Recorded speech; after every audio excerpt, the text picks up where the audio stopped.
Welcome back. This is our looking at the charts report for the 9th of September. Enjoy the report. First chart for today is EURUSD. This is the 4-hour chart. Now the currency pair has been in a downward momentum since the 3rd of September, which is highlighted by our descending trend line. In our opinion, the R1 118.35 could be attempted first in a bullish scenario, while even higher the road could be set for the R2 118.55 line to come into play. In a selling scenario, we note the S1 117.95 support as the first stop for the bears. Lower than that, we tend to note the S2 117.65 support as imminent. In a more long-term view, we use the R3 118.85 as a target for the bulls, while the S3 117.35 support as a target for the bears. For the time being, we keep a downside bias with sideways tendencies for the currency pair's direction. We base this view on the RSI indicator that seems to be turning upwards and stabilizing.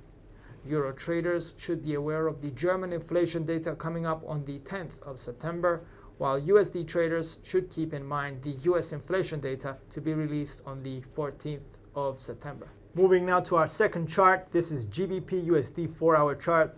At the moment, we could say cable is moving in a wide sideways motion between the R3 139 resistance and the S1 137.85 support, while the R1 138.40 line and the R2 138.75 are levels that can also assess the bullish tendencies for the pair.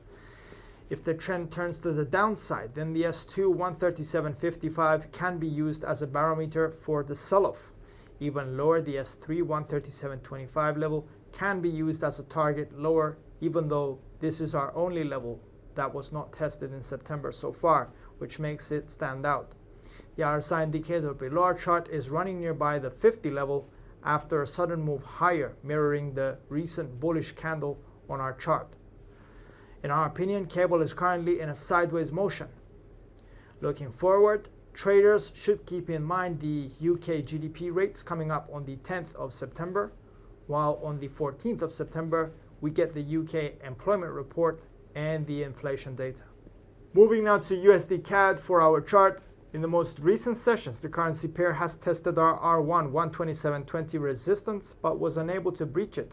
In the past days, specifically on the 8th of September, when the BOC interest rate decision was carried out, the currency pair breached the R1 and moved higher to test the R2 127.60 resistance, but quickly returned lower.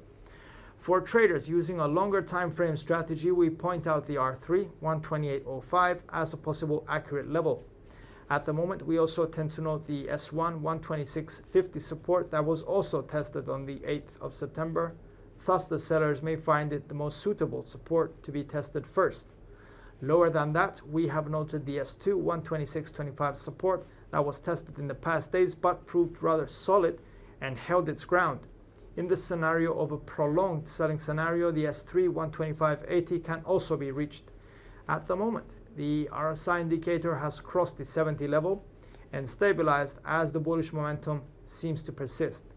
For as long as the loonie remains in the upward channel noted on our chart, we tend to keep a bullish bias in place.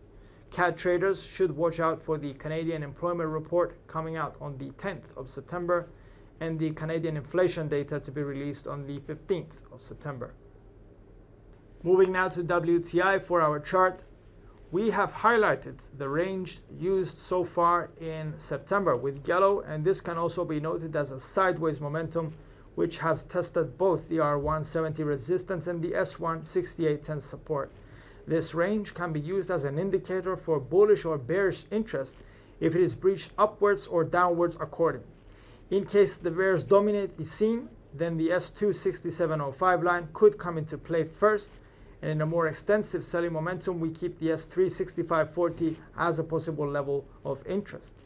Upwards, if the psychological threshold of 70 is breached, then the R2 71.40 may be approached. At the top, and for a more long-term bullish interest, the R3 72.75 could be tested. The RSI indicator remaining nearby 50 sends the message that the sideways trend line could be maintained for the time being. Traders should note the OPEC monthly report to be released on the 13th of September. Then on the 14th, we get the weekly API, crude oil weekly stocks figure, and on the 15th, we get the EIA weekly crude oil stocks figures. That's the end of this report. Thank you very much for your time and focus. We appreciate your participation, and if you like this video, please feel free to share and subscribe.